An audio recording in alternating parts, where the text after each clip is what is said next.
वर्षा का आज ससुराल में पहला दिन था। वर्षा जैसे ही भावना के पैर छूने जाती है, ओह व्हाट इज दिस, ये तुम किस जमाने में जी रही हो? आजकल कोई पैर छूता है क्या? ये मॉडर्न जमाना है, हाय हेलो और हग करने का जमाना। उफ, कवार कहीं की। वहीं सोफे पर बैठा भावना का पति राजीव जोर जोर से हंसने लगता है। फिर तो तुम अपनी दीदी के गले मिल लो वर्षा। वर्षा आगे बढ़ी गले मिलने के लिए, वैसे ही भावना ने नाक सिकोड़ते हुए कहा, बस बस ठीक है ठीक है। फिर वर्षा रसोई घर में काम करने के लिए आ जाती है।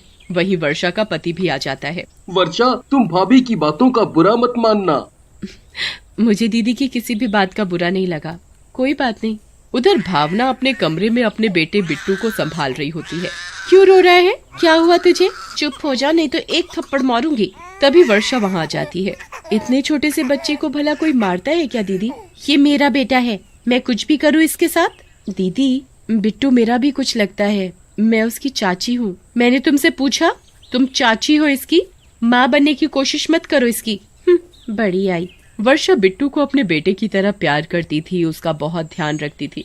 सुबह के वक्त भावना रोटी बना रही होती है और वर्षा बाथरूम में कपड़े धो रही होती है। तभी बिट्टू घुटने के बल रोता रोता भावना के पास जाता है और गोद में आने के लिए जिद करता है। अब क्या हुआ? दिख नहीं रहा मैं रोटी बना रही हूँ? अभी मैं तुझे नहीं ले सकती। बिट्टू तो बस रोए ही जा रहा था। तभी भावना गुस्से से गरम गरम चिमटा बिट्टू को लगा देती है। बिट्टू और जोर जोर से रोने लगता है। वर्षा बिट्टू के रोने की आवाज सुनकर वहाँ आ जाती है। मम्मी को क्यों परेशान करते हो? चाची पास आओ। दीदी, आज ये कुछ ज्यादा नहीं रो रहा है? तभी वर्षा बिट्टू का जला हुआ हाथ देखती है। दीदी, आपने बिट्टू का हाथ जलाया? इतने छोटे बच्चे के साथ कोई ऐसा करता है क्या? ये आपने बिल्कुल अच्छा नहीं किया। वर्षा बिट्टू को अपने कमरे में ले जाती है। मेरे राजा बेटा को चोट लगी है, अभी हम इस चोट पर दवाई लगाएंगे, फिर ये चोट बिल्कुल ठीक हो जाएगी। तभी कमरे में अमित आ जाता है। क्या हुआ वर्षा, बिट्टू इतना रो क्यों रहा है? पहले आप मुझे एक बात बताइए, मैंने देखा है दीदी बिट्टू को जरा भी प्यार नहीं करती, और तो और बिल्कुल ध्यान ही नहीं देती इतने से छोटे बच्चे पर। वर्षा, भाभी का स्वभाव थोड़ा अलग है, तुम्हें वो बिल्कुल पसंद नहीं करती। भाभी तो अपनी बुआ की लड़की से मेरी शादी कराना चाहती थी, पर मुझे तुम पसंद आ गई, इसलिए वो तुम्हारा गुस्सा बिट्टू पर निकालती हैं। पर इस बेचारे बच्चे की इसमें क्या गलती है? वर्षा बिट्टू को अपने सीने से लगा लेती है और रोने लगती है। एक दिन भावना बिट्टू को छत पर टहला रही होती है और तभी भावना की सहेली का फोन आ जाता है, तो भावना बहुत खुश हो जाती है और बिट्टू को अपनी गोद से नीचे उतार देती है। भावना फोन पर बात करने में इतनी व्यस्त हो जाती है कि उसने ये नहीं देखा कि बिट्टू छत के किनारे तक पहुंच गया है। वर्षा छत पर कपड़े सुखाने आती है तो चिल्ला पड़ती है, बिट्टू! जैसे ही वो बिट्टू को पकड़ती है, भावना उसे देख लेती है और वर्षा को पैर अड़ाकर छत से नीचे गिरा देती है। वर्षा नीचे गिरते ही मर जाती है और तभी एक चुड़ैल बन जाती है। आवाज सुनकर राजीव और अमित भी बाहर आ जाते हैं और आसपास के लोग भी इकट्ठे हो जाते हैं। वर्षा, वर्षा, ये तुम्हें क्या हुआ? तुम मुझे छोड़कर नहीं जा सकती, मुझे छोड़कर तुम नहीं जा सकती वर्षा, नहीं जा सकती।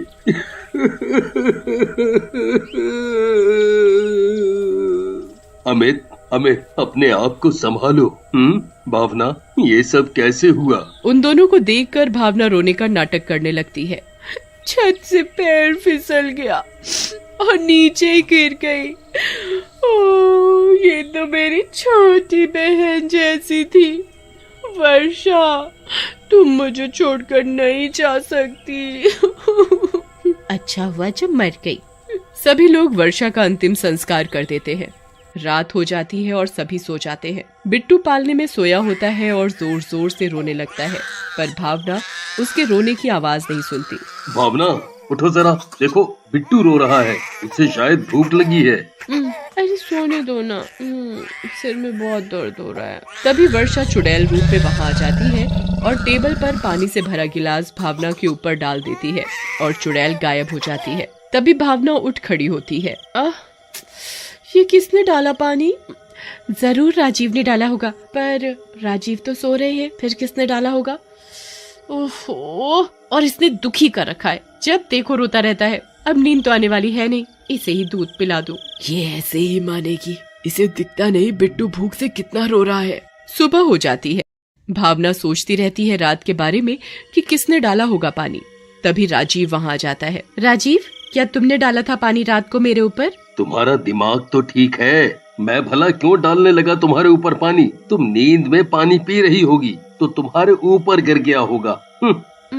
हो सकता है मुझसे ही गिर गया होगा। भावना रसोई घर में खाना बना रही होती है, फिर पीछे से चुड़ैल आ जाती है। चुड़ैल चिमटा गर्म करती है और नीचे फर्श पर रख देती है। जैसे ही भावना का पैर उस चिमटे पर पड़ता है तो वो जोर जोर से चिल्लाने लगती है। मर गई मैं, ये चिमटा कैसे नीचे गिरा? आईयो, अभी तो वहाँ ऊपर रखा था और ये इतना ये इतना गर्म कैसे हो गया? मेरा पैर जल गया। तूने भी ऐसे ही बिट्टू को जलाया था ना? देखो अब जब जलता है तो कितना दर्द होता है। चुड़ैल वहाँ से चली जाती है और भावना पैर पकड़कर रोती रहती है। भावना जैसे तैसे सोफे तक जाती है और उस पर बैठ जाती है। बैठते ही भावना सोफे पर ही सो जाती है। बिट्टू वहीं खेल रहा होता है। चुड़ैल देखती है, बिट्टू को अकेला छोड़कर ये भावना चैन से कैसे सो सकती है? अगर बिट्टू को चोट लग गई तो? बिट्टू अपने मुंह में कुछ उठाकर डाल ना ले। नहीं, मैं ऐसा नहीं होने दूंगी। चुड़ैल बिट्टू को उठाकर कमरे में ले जाती है और उसके साथ खूब खेलती है। बिट्टू भी खूब खेलता है अपनी चुड़ैल चाची के साथ। फिर खेलकर चुड़ैल की गोद में ही सो जाता है। चुड़ैल उसे वहीं बिस्तर पर सुला देती है। अरे, ये तो अभी तक सो रही है। चुड़ैल भावना को सोफे से जोर का धक्का देती है। मर गई मैं, हाय आइयो, बड़ी जोर का गिरी। कौन है? किसने गिराया मुझे?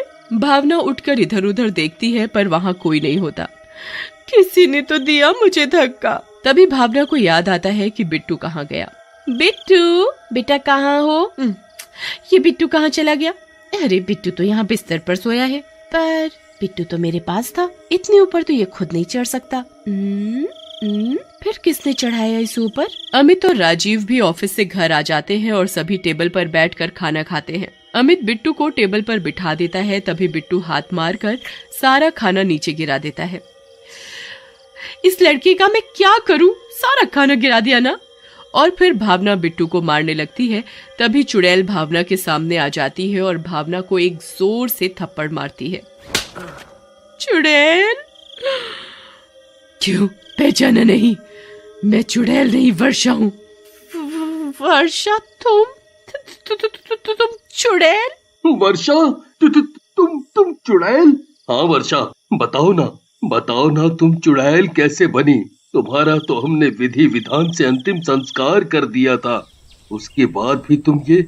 हाँ भैया, मैं सिर्फ बिट्टू के लिए यहाँ और ऐसे आई हूँ। मैं बिट्टू को बहुत प्यार करती हूँ। मैंने चाची बनकर नहीं, एक माँ के जैसे उसे प्यार किया। पर दीदी इतना बोलते ही चुड़ैल बहुत रोने लगती है। वर्षा तुम रो नहीं, बताओ ना क्या हुआ? भाभी ने क्या किया? भावना घबरा जाती है कि ये मेरी पोल खोल देगी कि मैंने गिराया था इस छत से इसे। वर्षा, मेरी प्यारी बहन, तुम्हें बिट्टू बहुत याद करता है। मत बोलो मुझे बहन, तुमने कभी भी बिट्टू को माँ का प्यार नहीं दिया, उसका कभी भी ख्याल नहीं रखा। ऊपर से तुम उस मासूम सी जान पर हाथ उठाती हो। उस दिन तुम छत पर गई थी बिट्टू को लेकर और बिट्टू को नीचे उतार कर फोन पर बात करने लगी। फोन में तुम इतना खो गई कि बिट्टू की तरफ जरा भी ध्यान नहीं गया तुम्हारा कि वो छत के बिल्कुल किनारे पहुंच गया है। अगर मैं वक्त पर आकर उसे ना पकड़ती तो वो नीचे गिर जाता। पर तुमने क्या किया मेरे साथ? मुझे पैर अड़ाकर नीचे गिरा दिया। क्या भाभी, तुमने गिराया छत से वर्षा को और हमसे झूठ बोला कि पैर फिसलने की वजह से ये नीचे गिरी है? भावना, तुमने ये अच्छा नहीं किया। मुझे माफ कर दो वर्षा, तुम माफी के काबिल नहीं हो। तुम्हें तो जेल होनी चाहिए, जेल। मैं अभी फोन करके पुलिस को बुलाता हूँ। तभी राजीव चुड़ैल के आगे हाथ जोड़कर खड़ा हो जाता है। वर्षा, भावना को माफ कर दो। अमित को बोलो पुलिस को ना बुलाए। अगर भावना को पुलिस पकड़ कर ले गई तो बिट्टू का क्या होगा? बिट्टू का मासूम सा चेहरा देखकर चुड़ैल को तरस आ जाता है। ठीक है, पुलिस को कुछ नहीं बताऊंगी, पर भावना को वादा करना होगा कि वो कभी भी बिट्टू को नहीं मारेगी। एक बार फिर से मैं माफी मांगती हूँ। और चुड़ैल वहाँ से गायब हो जाती है।